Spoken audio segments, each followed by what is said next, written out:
Good day everyone, my name is Gianna Rosimilano and we will talk about safety. Imagine you are crossing the street, glued to your phone and suddenly, out of nowhere, a car zooms past. You freeze.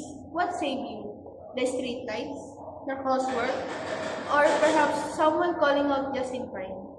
This moment reflects the importance of public safety, a small, everyday concept that can save lives in big ways.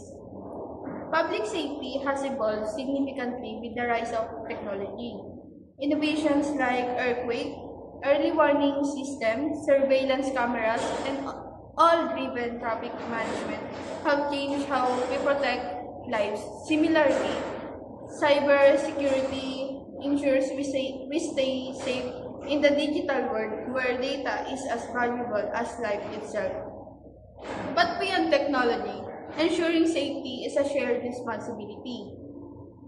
Take disaster preparedness. For example, knowing evacuation routes, creating safety plans, and staying informed can make all the difference during emergencies.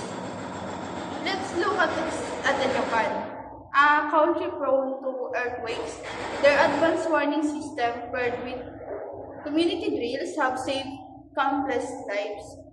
On the digital front, cybersecurity tools block billions of attacks daily, protecting businesses and individuals worldwide. But we cannot just rely on system or technology alone. Safety begin with us. Following rules, spreading awareness, and staying vigilant. Small steps like wearing helmets, securing our passwords, or participating in community safety programs add up to a safer society.